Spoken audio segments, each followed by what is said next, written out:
Welcome. My name is Candice Sanderson, and I am author of The Reluctant Messenger, that's behind me, and also The Reluctant Messenger Returns. In my last few videos, I've introduced some of the energy practices that I use every day. And today I would like to stretch those experiences and propose some ideas on how you might want to practice. Everything is energy, and as we connect with the non-physical sources where we meet our angels and our guides, we need to be able to fine-tune our senses so that we can register energy. So that's why we're doing all of this. First of all, you will need someone to practice with. It doesn't matter, you might be like me and you're the only person who lives in your home. That's okay. If you have a pet, you can use a pet.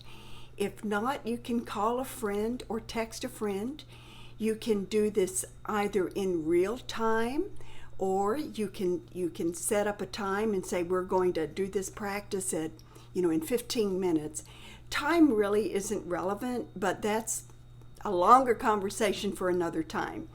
The first thing we want to do is start with the basics. So even without anyone else, let's just use our own energy field. Now somewhere here, I have my selenite, and I showed you how to use a selenite wand before. I'm going to bring together some of the practices I've shared before. But start by rubbing your hands together. And as you do that, you are opening those energy receptors in the palms of your hands. You'll feel the heat that comes. And what I like to do is pretend that I'm playing with maybe like a ball of dough. I start here, let me step back a little bit, and then I bring the energy in. I just keep bringing it closer in until at a certain point you actually feel that there's some resistance there. Just back and forth until you feel it. And if you don't feel it yet, that's okay. The more you practice this, the more you will feel it. But you will eventually feel some resistance. And then as you do, start playing with it. Again, it's like a ball of dough. Bring it together, stretch it out, pull it back and forth. And then you start feeling it. And you can actually form it in your hands. So, that's a good exercise just to learn to practice and to play with it. But it can also be fun. I can remember years ago, I would be out with friends and I would be in the back seat. I would get bored, would be driving around, and I would make this ball of energy and I would toss it at someone in the front seat.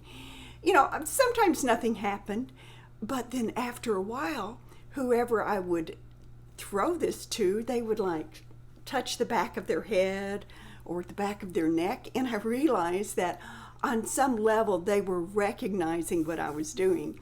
Another thing you can do that's really kind of fun is, especially if you have a cat, use this ball of energy, get it really strong. You can look straight into it and just give it as much energy as you want and throw it at your cat.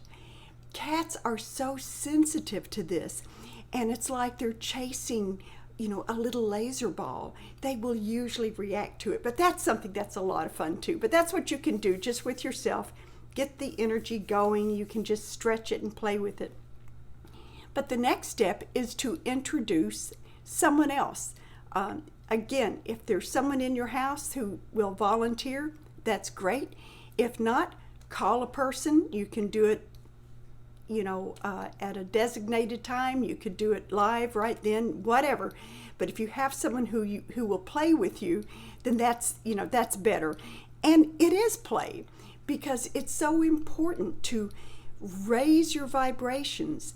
And when you get into, look at children.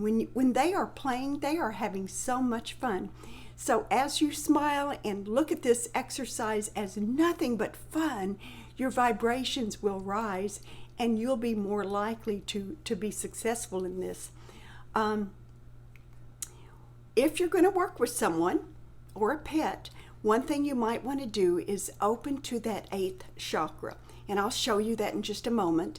And we then make that 8th chakra into the reball, or that resonant energy balloon that Monroe Institute uses. So I'm going to step back and show you that now. We're going to start at the heart level. Breathe in.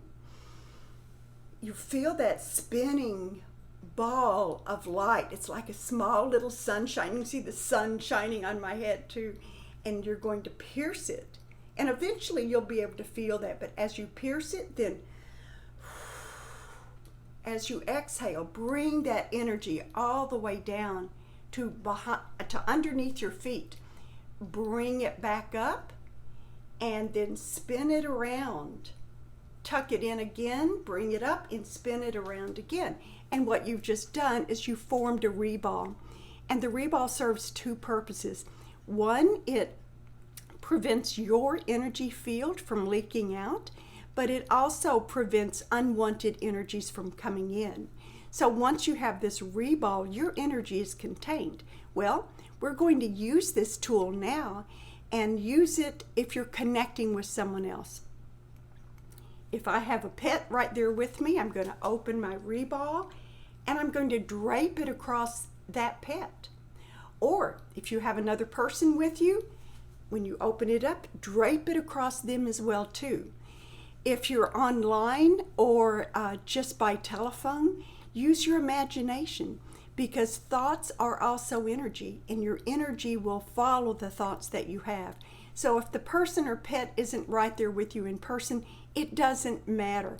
Imagine them standing in front of you. Open that energy to them. So what you've done now is you've put both of you and your friend or your pet or whatever in the same energy field. And that's going to make it easier to pick up on energy. So that's a real quick and easy thing to do. One thing I use is something that I just call drilling, and it's just fun. I'll do this with my grandkids. Lorelei is 8, Shalane is 4, and I'll be playing with them, and I'll say, let's do this. And so one of them, they'll take turns, laying down on the couch, and I get my energy going, and then I drill down with my fingertip somewhere on their body, their arm, their leg, their head. They'll close their eyes and they'll say, I don't feel anything, Nana. And I say, it doesn't matter. Where do you think you feel it? I can't feel it. Well, just point to somewhere. And, more often than not, they will point to the specific place where I've been drilling down. And what's so beautiful about this is they don't care. This is a game. They're having fun. So when you're not really tied to the outcome, it doesn't really matter. It allows that energy just to flow. So as you drill down and just put that energy in one specific place, they will start to feel it. But what happens is you start to realize that, yes, we are energy beings. And although it may not be very obvious that you feel someone touching energy-wise on your shoulder, or your knee or whatever it is, the energy is so subtle that you do feel it. So, and that's important, that you start to play with this and just have fun. I don't want to keep these videos long, so I'm going to stop right now. I hope you enjoyed this. Have fun with this. Remember, we are all energy beings, and the more you can use your energy to uplift you and those around you, the better this world will be.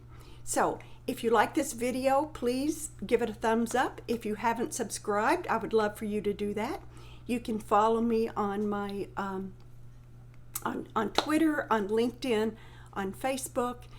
You can see my email address written below, or you can find it on my website, CandiceSanderson.com. So until the next time, I hope everyone has a great day and have fun playing with energy. Bye-bye.